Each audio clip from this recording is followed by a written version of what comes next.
मध्य प्रदेश सरकार ने आंगनबाड़ी व्यवस्था को मजबूत बनाने और महिलाओं बालिकाओं के पोषण व सुरक्षा के स्तर को नई दिशा देने के उद्देश्य से एक बड़ा फैसला लिया है। मुख्यमंत्री डॉक्टर मोहन यादव ने महिला एवं बाल विकास विभाग की समीक्षा बैठक के दौरान राज्य भर में आंगनबाड़ी कार्यकर्ताओं और सहायिकाओं के लिए 9,948 पदों पर भर्ती प्रक्रिया शुरू करने के आदेश दिए हैं। यह निर्णय लंबे समय से लंबित रिक्तियों को भरने के साथ साथ जमीनी स्तर पर पोषण और बाल विकास सेवाओं को और सशक्त बनाने की दिशा में अहम कदम माना जा रहा है।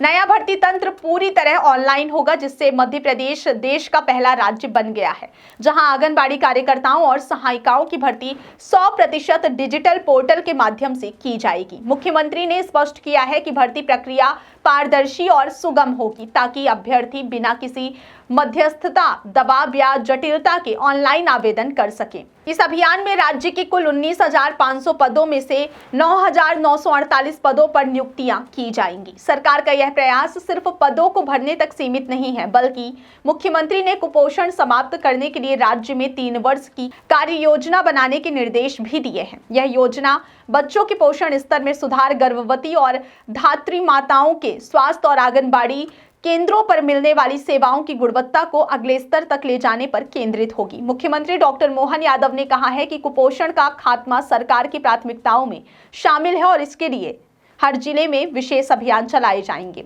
इसी क्रम में आंगनबाड़ी भवनों को लेकर भी एक महत्वपूर्ण घोषणा की गई है। आगामी 3 वर्षों में प्रदेश भर में 9,000 नए आंगनबाड़ी भवनों का निर्माण किया जाएगा। अनेक क्षेत्रों में आंगनबाड़ी केंद्रों के संचालन के लिए भवन उपलब्ध नहीं थे या अत्यंत जर्जर अवस्था में थे, जहां बच्चों के लिए सुरक्षित एवं स्वच्छ वातावरण उपलब्ध नहीं हो पाता था। नए भवनों के निर्माण से न केवल शिक्षा और पोषण सेवाएं बेहतर होंगी, बल्कि बच्चों के लिए एक स्वच्छ, सुरक्षित और उपयुक्त शिक्षण वातावरण तैयार किया जा सकेगा।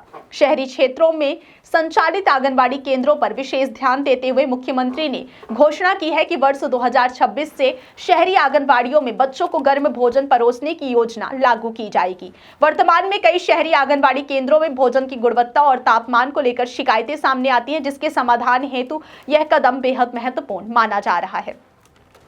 गर्म भोजन उपलब्ध होने से शहरी क्षेत्रों के बच्चों को पौष्टिक और संतुलित आहार समय पर मिल सकेगा, जिससे उनकी सेहत और विकास पर सकारात्मक प्रभाव पड़ेगा। बैठक में मुख्यमंत्री ने प्रसिद्ध लाडली लक्ष्मी योजना का दायरा बढ़ाने की भी घोषणा की है। उन्होंने कहा कि इस योजना के तहत अब 34 लाख से अधिक बालिकाओं को छात्रवृत्ति, प्रोत्साहन राशि और अन्य वित्तीय सहायता उपलब्ध कराई जाएगी। लाडली लक्ष्मी योजना मध्य प्रदेश के उन प्रमुख पहलों में से एक है जिसमें लड़कियों की शिक्षा, सुरक्षा और सामाजिक सशक्तिकरण को नई ऊंचाई दी गई है।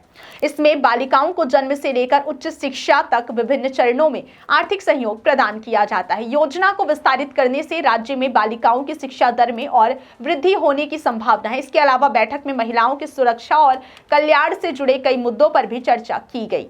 मुख्यमंत्री ने कहा कि महिलाओं की सुरक्षा सुनिश्चित करना सरकार की प्राथमिक जिम्मेदारी है। प्रदेश में विभिन्न योजनाओं और अभियानों के माध्यम से महिलाओं को स्वावलंबी बनाने, आत्मनिर्भरता बढ़ाने और सामाजिक सुरक्षा प्रदान करने के लिए ठोस कदम उठाए जा रहे हैं। चाहे वह स्वरोजगार के अवसर बढ़ाना हो, सुरक्षा तंत्र को मजबूत करना हो या स्वास्थ्य व पोषण योजनाओं का विस्तार करना हो, सभी क्षेत्रों में महिलाएं सरकार की नीति निर्माण के केंद्र में है। प्रदेश में आंगनबाड़ी व्यवस्था लंबे समय से सुधार की मांग कर रही थी। बढ़ती जनसंख्या, कुपोषण की चुनौतियां और आंगनबाड़ी भवनों की बदहाल स्थिति को देखते हुए यह जरूरी था कि सरकार जमीनी स्तर पर मजबूत कदम उठाए। इसी दिशा में यह भर्ती अभियान, नए भवनों का निर्माण, गर्म भोजन योजना और डिजिटल भर्ती व्यवस्था मील का पत्थर साबित हो सकता है। विशेषज्ञों का मानना है कि बड़ी संख्या में आंगनबाड़ी कार्यकर्ता और सहायिकाएं भर्ती होने से ग्रामीण और शहरी दोनों क्षेत्रों में बच्चों और महिलाओं को दी जाने वाली सेवाओं की गुणवत्ता में उल्लेखनीय सुधार आएगा। इन सभी घोषणाओं और योजनाओं से स्पष्ट है कि मध्य प्रदेश सरकार महिलाओं और बच्चों के स्वास्थ्य, शिक्षा, सुरक्षा और पोषण को लेकर व्यापक सुधार की दिशा में कार्य कर रही है। आने वाले वर्षों में आंगनबाड़ी प्रणाली मजबूत होगी, अधिक पारदर्शी बनेगी और मातृ शिशु स्वास्थ्य में सकारात्मक परिवर्तन देखने को मिलेंगे। सरकार के इन फैसलों से उम्मीद की जा रही है कि राज्य कुपोषण के खिलाफ जंग में निर्णायक बढ़त लेगा और लाखों परिवारों को इन योजनाओं का प्रत्यक्ष लाभ मिलेगा।